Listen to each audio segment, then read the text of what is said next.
Hey, good evening. Mile High Firebird here today. My name's Seth. If we're first meeting, I just want to say welcome to my channel. Thanks for coming by and watching some of my videos.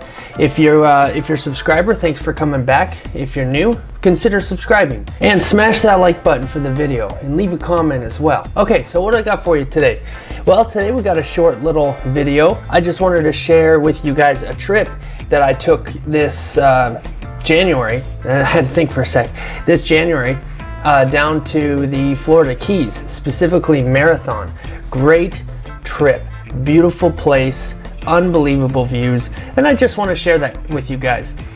Now, before I was doing YouTube here, I didn't have a camera other than what was on my phone, so every picture and every video that you're going to see here, I'm going to kind of talk through it a little bit, and then you guys can see it on screen. It was a good trip, and I thought I'd just go back and show you guys. If you ever consider going down to the Keys, 100% highly recommend it, totally worth it.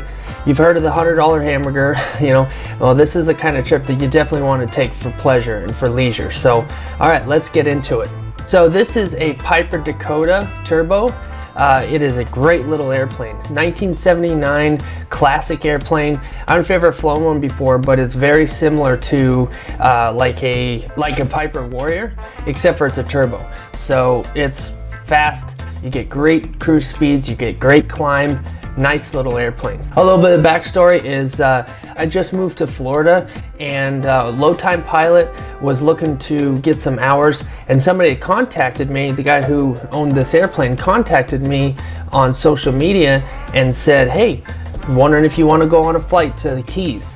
I'm a flight instructor and I just want to help guys out who are looking to get hours. And I couldn't believe it. I mean, this guy was offering for me to come fly with him, no charge, nothing. He was looking to use this time to build hours to then go do an interview and have a little bit more impressive logbook.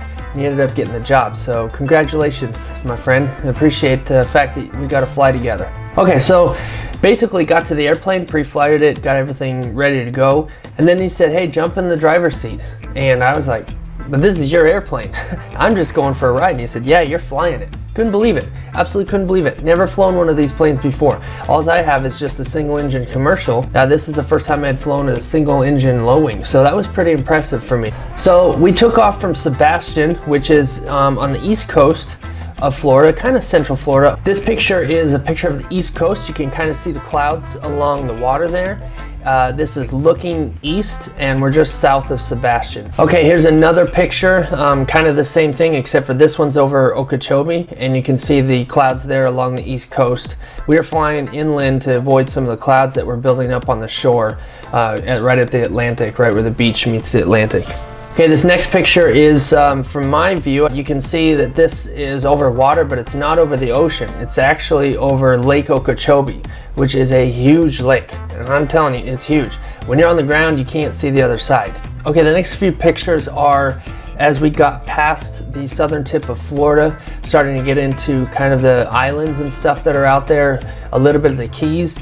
And you can really see that with these pictures, the weather, the way the clouds had built kind of a shelf, kind of a ceiling, little pockets of light were coming through and making the most beautiful views and most beautiful pictures that I've ever seen. It was just lighting up the water, and the water down there is very shallow, and so you get the really pretty blues and greens and turquoises that you kind of get from the Caribbean type of color of the ocean. Amazing. Some of the most beautiful ocean I've ever seen. Absolutely beautiful. Yeah, and as you can see, it's a little bit of a cloudy day. We actually, as we got closer, we were staying, VFR, and we're staying under the clouds, so that way we could get past this kind of pocket of clouds that had built up at about, I think it was actually at about 4,000 or 5,000 feet, and we wanted to get under that so that way we'd have enough altitude in case we lost our one and only engine to glide to safety, but then also stay VFR and still be able to stay clear of clouds and stay legal.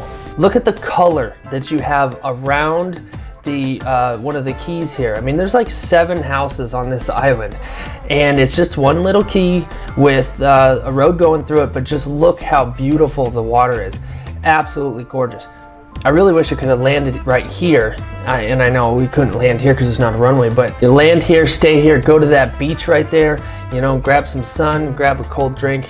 Would have been really awesome. Okay, these next set of pictures are my absolute favorite.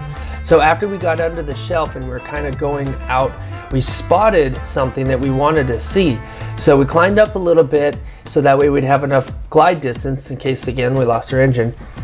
Out in the distance, we could see this one pocket where a hole had opened in the clouds and the sun was shining through on this one and only lighthouse in the whole area. Check it out, it's amazing. Yeah, just look at the color. When the sun hits the water, you get that blue-green color. It's kind of a turquoise color. And of course, the pictures just don't do it justice. You have to see it in person. I highly encourage you to go down. Check out this picture. While my friend was flying, I grabbed my phone again and I kind of turned around and I looked out the rear passenger window and I could see one of the keys through the window. So I took a quick picture before we passed it, but just look at that. I mean, can you imagine seeing that? Especially if you've never been down here before. Okay, this picture, you can kind of see pockets in the clouds and the sun's coming through. This is actually heading towards Marathon. We're kind of on a long final, which we ended up turning kind of a base and then a final to land at Marathon. But just look at the sun rays coming through the clouds there. Okay, here's us at Marathon. We parked the Dakota and walked inside, used the restroom, get a drink of water or whatever. But just look at the sky, isn't that beautiful? It is a really cool place. It was a really nice FBO, it was a really cool place, and there was this old warbird said United States Air Force on the side, parked there too. So not sure who owned that plane or what it was doing there, but it was pretty cool to see. Okay, so on our way home, we actually took off and we climbed up to about, if I can remember, I think it was 10,000 feet. Going back towards Sebastian. And as we were climbing, there's actually a runway. You see from this picture, there's a runway in the middle of the Florida Everglades. And I had to do a little bit of research and I found out it's actually a practice area for big jets. I don't know exactly what they do out there, and I was a little puzzled because there's this giant runway and it's like a 10 or 12,000 foot runway out in the middle of the Everglades. Doesn't look like it belongs. You know, if I have an engine failure, I can land there. I'm in the Everglades, there's nowhere else to go. But I just thought that was pretty cool. I had to take a picture of it. As you can see, you're kind of climbing up to 10,000 feet. We got over some clouds there, and the way the sun was hitting the clouds just made for great pictures. Just beautiful oranges and blues in the sky. It was really something to see. Okay, look at this. My friend's got all of the traffic from ADS-B. And on his iPad, look how cluttered it is in and around Miami. Look how many airplanes, they're everywhere. And you can kind of see our pink line there, the one that we're traveling back north after we left the Keys. But just look how many airplanes are. It's ridiculous. I can't even imagine how many airplanes ATC has to deal with at Miami International. It's crazy. Coming back to Sebastian, I forgot to mention when we went to Marathon, I took the landing and I also took the takeoff again for when we departed. But then when we came back to Sebastian, as you'll see here, my friend actually took the landing, and it was a pretty impressive landing. It's nice to watch somebody else's landing and just kind of sit back after it had flown for 4 hours and just watch somebody else land the airplane. He did a really good job. I was really impressed. Last thing I'll show you here, this is our full flight path. Actually, it's not the full flight path. It's actually our flight path from Sebastian all the way to Okeechobee. Then you can see we went all the way down, flew by the Everglades, and then you can see there we landed at Marathon. Okay, that's gonna wrap it up for this one. I really appreciate you guys stopping by and watching another one. I'm gonna upload videos every Tuesday at 7 p.m. Eastern time, so make sure that you're watching out for that. Follow me on social media, Facebook, Twitter, Instagram, and Snapchat. I've got the links to those down in the description. All you gotta do is click on it and you'll go right to my page. All right, again, thanks for coming by. Subscribe if you're not subscribed. Like the video if you enjoyed it.